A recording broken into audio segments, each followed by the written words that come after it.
Welcome to Coming Home to Yourself, the podcast for high achieving women ready to lead from within.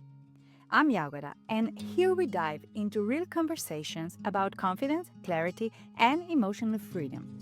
Each week, I'll share honest stories, gentle insights, and soul deep shifts to help you reconnect with the woman beneath the roles.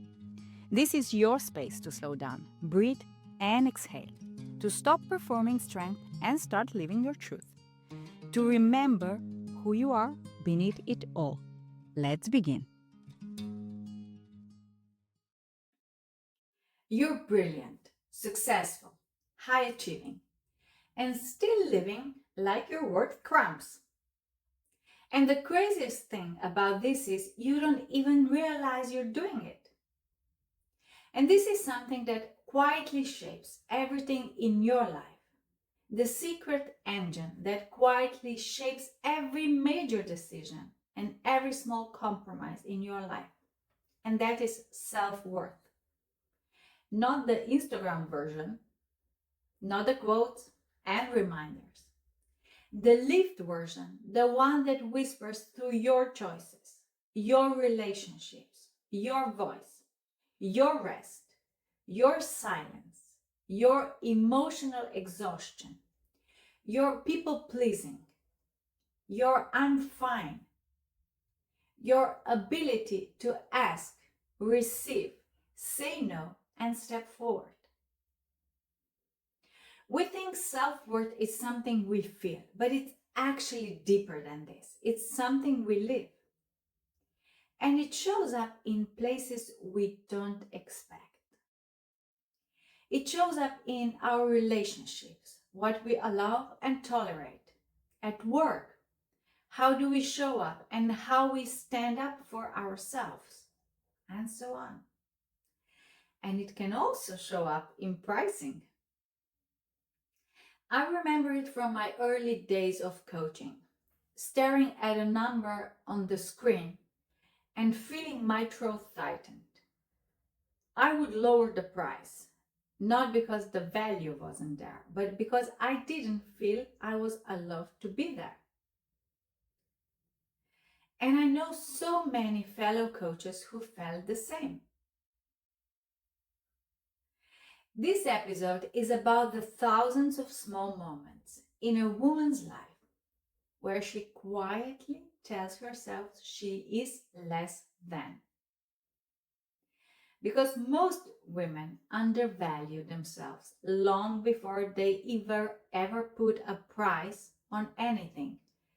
And they do it in the most ordinary, invisible ways. Let me give you a few examples. You're in a meeting.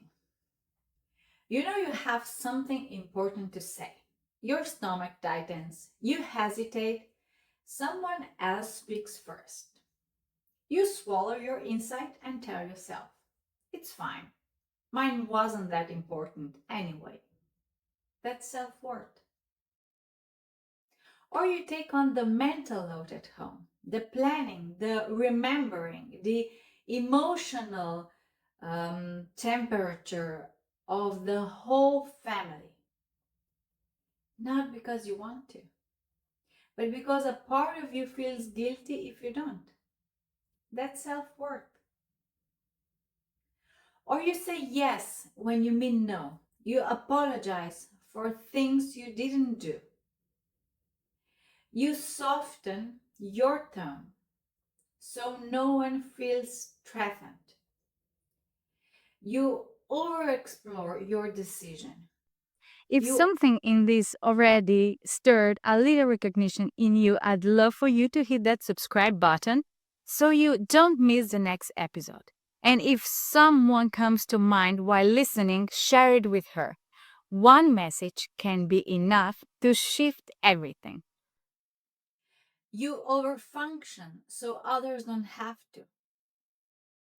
You make yourself small so no one feels uncomfortable. That's self-worth. Or you stay quiet even when your body screams that something isn't right. You endure more than you should. You tolerate less than you deserve. That too is self worth. So the question is not, how do I charge more? The real question is, where else in my life am I accepting, allowing less than my truth? Because that's exactly how self worth operates.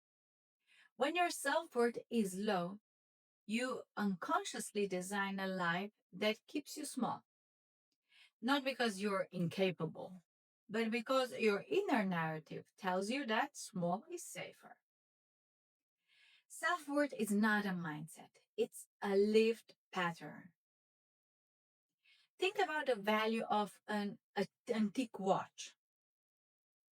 The value of that watch doesn't change based on the room it's in. But you might take that 200-year-old rare timepiece to a pawn shop and they'll offer you $20 because it has a scratch. Then you might take it to a jewelry store and they'll offer you $100 because it's so old. And you might walk away thinking, well, I guess I'm worth $20. And here's what I want you to see. This is the most important distinction for a high achieving woman. You can be brilliant, talented, disciplined, emotionally intelligent, and incredibly capable, and still living like you're worth crumbs. And it has nothing to do with competence. It has everything to do with the story you believe about who you are allowed to be. You're letting the pawn shop of your life set your value. And let's look at how your mind plays the trick on you. Your feeling of worth comes from a thought, a story, not from your true essence. You're creating the feeling of unworthiness by believing a narrative that says, I must achieve or shrink to be accepted. And this story is the source of all your shrinking. But when the noise in your mind softens, you see what has always been there. Your worth is not something you build, it's something you unforget. The deep down intelligence that runs your life, the one that beats your heart, is always whole and it doesn't judge you.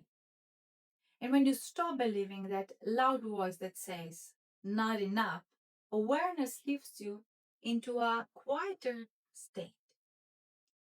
You see the story for what it is, a thought, and not the truth. And this inner clarity is the beginning of the shift. This inner clarity is what begins to shift everything externally. You speak differently. You stop apologizing for your presence. You ask for what you need.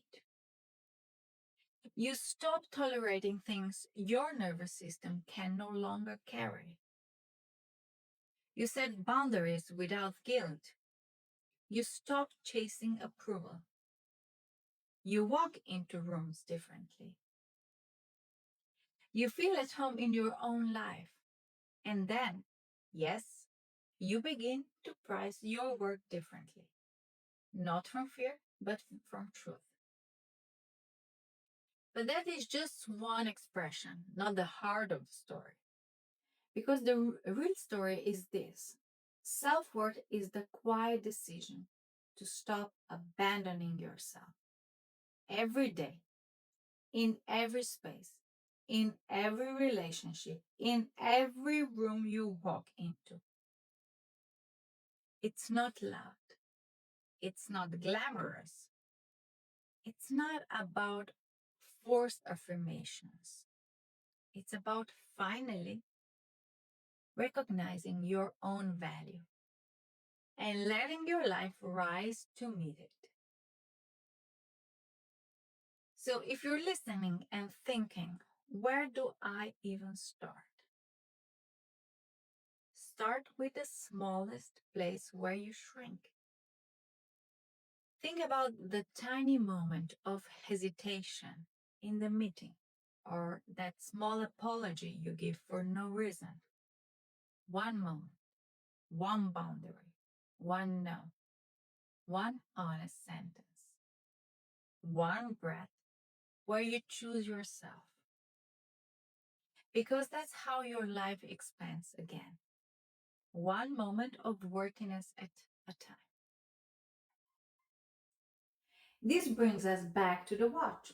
You see, the right place will value you in the right way. And you need to demand that right place. Don't find yourself in the wrong place and get angry because you're not valued.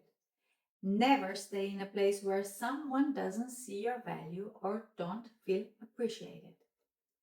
It's time to awaken that part of you that demands more for your life.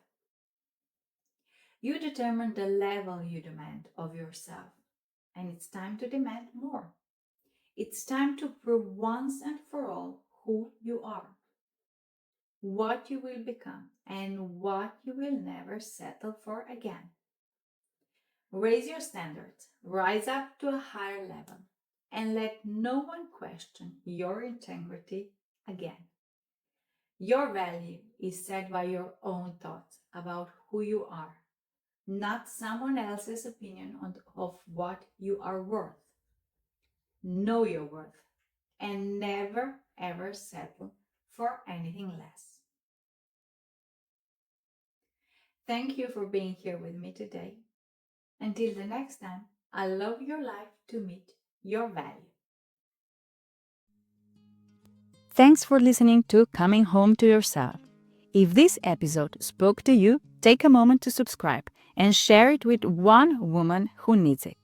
And if you're ready to go deeper, come find me on Instagram or Facebook, because this isn't just a podcast, it's a return to your body, to your breath, to your heart, to your own voice.